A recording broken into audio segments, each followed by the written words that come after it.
cuando analizamos la situación de Medio Oriente, uno se pregunta de qué manera puede impactar y automáticamente pensamos en el petróleo. Y efectivamente es así, pero hay otros escenarios que seguramente uno no los tiene como los primeros en la lista, pero aún así son noticias. Y fíjese que esta tiene que ver con Perú, un Perú que se enfrenta pronto a las elecciones, con sus peculiaridades en el Perú, pero esta vez los peruanos que no están en el país, los que están en Medio Oriente, no podrán ejercer su derecho al voto. Vamos a hablar de esto, además de las peculiaridades del Perú, y por esto me refiero a la cantidad de candidatos presidenciales. Carmen Alvarado, como siempre, un gusto conversar contigo. ¿Cómo estás, Sandy? El placer es mío siempre. Muy buenas tardes para toda nuestra audiencia de América Latina. Hay dos temas, de hecho, en agenda que nos han convocado hasta este lugar. Yo estoy en la oficina y le agradezco mucho por eso a Víctor Andrés García Belaúnde, un hombre que yo le sigo mucho, historiador, es congresista, político. Y de pronto voy a empezar con el tema que ya colocaste sobre la mesa, Andy. Estas elecciones, el 12 de abril, pero ¿qué está pasando en Medio Oriente? Ya Cancillería ha dispuesto de que se cancele para nuestros connacionales, precisamente en esta zona de conflicto. Vamos a preguntarle aquí a Víctor Andrés García Belaúnde, muchas gracias por atendernos. ¿Qué piensa al respecto? Lo considero oportuno y teniendo en cuenta la situación que se está viviendo, ataques cruzados en estos momentos, ataques por parte de Irán sobre Qatar, sobre pozos petrolíferos y de pronto también lo que podría desencadenarse en las próximas horas en el Estrecho de Hormuz. ¿Cómo está? Gracias por atendernos. ¿Qué tal? Bien, es una área del mundo, geográfica del mundo, que está muy alejada, pero que nos afecta a todos, evidentemente. Creo que Estados Unidos quizás se haya precipitado en hacer este ataque, inducido parecería por Netanyahu y por algunos lobbies, quizás judíos, que dicen que existen en Estados Unidos. Y creo que, sin medir un poco las consecuencias de lo que podía pasar, han iniciado un ataque, una guerra que no sabemos cómo va a terminar y que perjudica a todos, a los que estamos lejos y cerca. En el caso de los peruanos, hay pocos peruanos en Irán, hay 1,5 millones, 1.800.000 peruanos que están en el extranjero, pero en el Asia hay mucho menos y en Irán no llegan a 1.000. Así que no es una preocupación para el Perú, pero sí una preocupación evidentemente de lo que puede pasar en el mundo con el gas, con los precios del gas y con los precios del petróleo. Claro que sí. El comando de crisis que se formó también tenemos en cuenta con las representaciones consulares, diplomáticas en esa parte del Medio Oriente, han sido ya incluso monitoreadas por el canciller. Hay imágenes que ellos mismos han difundido y han dicho que es necesario paralizar todo tipo de elecciones ahí. Más allá de eso, Víctor Andrés, me gustaría hablar contigo también de la frontera entre Perú y Chile.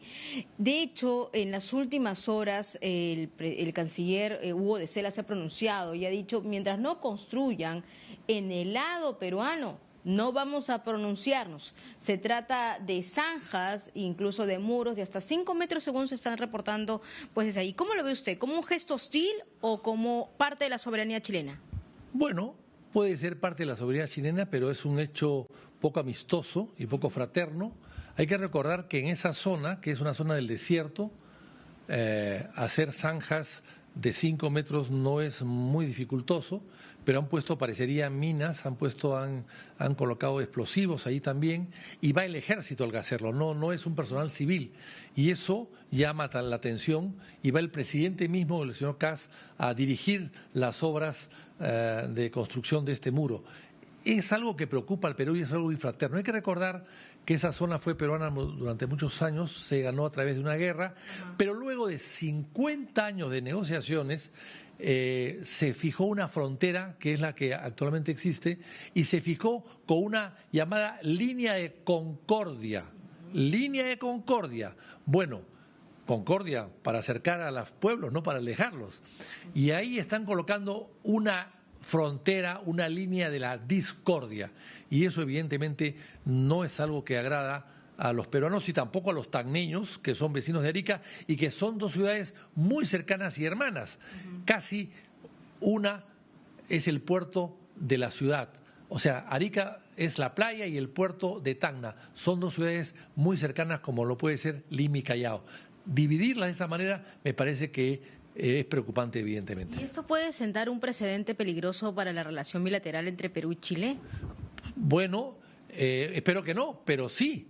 Hay elementos que nos pueden hacer pensar que sí, que puede haber dificultades con la República de Chile en el tratamiento de las personas que circulan por ahí. Hay que recordar que Chile es el país que menos inmigración venezolana tiene, porque está al fondo, al otro extremo de América del Sur. Los que más han soportado esta inmigración irregular y dañina, evidentemente en gran parte, es Colombia, Ecuador y el Perú. No es Chile. No es Chile. En el Perú hay casi 2 millones de venezolanos, en Chile no llegan a 300.000. O sea, no era necesario pues que hagan este tipo de muestra poco fraterna cuando ellos han podido solucionar el problema de otra manera y, en todo caso, conversando con el Perú. Claro, exactamente. En el sentido de, por ejemplo, de que ya había conversaciones, habían diálogos. Ha dicho el canciller Hugo de Sela de que no se sorprendió, de que ya se había entablado una conversación al respecto. Pero parece que sí, no sé, ¿usted realmente le da una lectura positiva a lo que está pasando? Bueno, el señor Kast se fue y amenazó en la frontera a todos los que pasaban por allí fuera de control y lo hizo en campaña presidencial, fue muy duro y muy inamistoso con el Perú. Luego sale elegido, se acerca al Perú, viene al Perú en 2 oportunidades, en visitas muy rápidas, y se entrevista con el presidente y con el canciller, y parecería que ofreció otras cosas. Sin embargo, ahora que ha asumido el poder y que ya es gobernante, empieza a mandar excavadoras y a mandar al ejército para que construya esta muralla inmensamente de arena, pero es una muralla finalmente entre las 2 fronteras, dividiendo a 2 ciudades casi hermanas como es Arica y Tacna. Ahora, ¿estamos ante una política real, al realpolitik, como le llaman, o estamos ante una escenificación que quizás en algunos meses podría girar, podría virar? Porque parece que estamos manteniendo una postura de ser muy cautelosos, ¿no? Bueno, en el Perú hemos sido cautelosos, hay pocos que se han pronunciado, hay más de 30 candidatos a la presidencia que van a competir en los próximos días, semanas, el 12 de abril exactamente, que no se han pronunciado. No hay ningún político que yo recuerde que no se haya pronunciado. Yo creo que uno de los pocos que se ha pronunciado soy yo. Y me parece que tienen la Cancillería y los políticos decir algo. Porque, insisto, no podrá haber una buena relación con el gobierno de Kast si Kast empieza provocando o, de alguna manera, poniendo zancadillas a la buena relación que existe entre Perú y Chile. Claro, ahora, teniendo en cuenta, y también apelo a su experiencia y trayectoria para que nos pueda explicar de qué forma, porque lo que se ha dicho es que se va a colocar de un hito a un hito, es decir, se han identificado los hitos, pero de hecho la frontera que tenemos con Chile es amplia y hay pasos fronterizos porque nosotros hemos estado ahí, porque es el desierto, que pueden ingresar. Entonces, realmente se ven poner una muralla, o poner todo un muro en toda la frontera. ¿Qué es lo que se proyecta? Es una frontera que no es muy grande, son 185 kilómetros aproximadamente, es todo desierto y hay una carretera en el centro que une los 2 pueblos y hay un ferrocarril que une también los 2 pueblos, Tacna y Arica, Tacna, Perú, Arica de Chile. Nadie camina por el desierto, es muy complicado, es un desierto donde hay mucho calor en el día y hay frío en la noche. Y además hay una zona que es un triángulo pequeño que Chile no lo reconoce y que está todavía en dudas. Ahí van a poner también el muro. ¿En qué lado del muro lo van a colocar? Lo que deben hacer en todo caso es que si ellos quieren ejercer su soberanía, que la ejerzan pasando Arica, dentro de su territorio.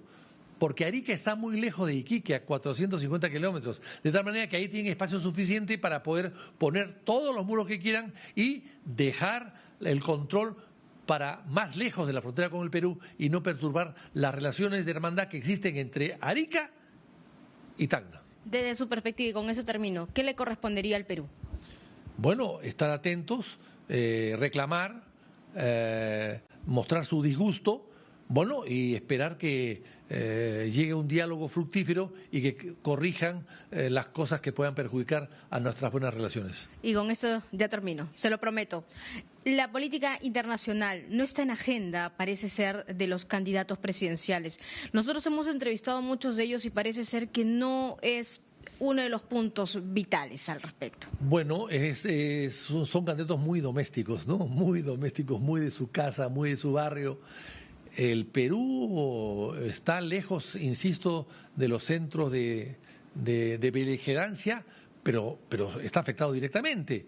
Como muchos países del mundo, consumimos gas que es nuestro, es cierto, pero que también viene de fuera, o se va fuera el nuestro, y el petróleo, que el Perú consume solamente el 20% de lo que necesita de petróleo. O sea, siempre hay unas relaciones. Y finalmente, el oro, la plata, los minerales que el Perú tiene, el dólar que el Perú usa, son elementos de la economía que van a perturbarse, que ya están perturbándose con el tema de Irán, y eso parecería que no les preocupa en el Perú, y eso sí me preocupa, que a ellos no les preocupe. Sí, de hecho que sí, es uno de los temas que también nosotros comenzamos a advertir desde estas pantallas. Muchísimas gracias, le agradezco al excongresista Víctor Andrés García Belaúnde por su comentario aquí en DNews. Yo retorno contigo, estudios. Adelante, Andy. Gracias, Carmen Alvarado. Como siempre, un gusto poder conversar contigo y también con nuestras voces autorizadas. Tengan ambos una excelente tarde. En un ratito vamos a seguir al pendiente de lo que pasa en Perú.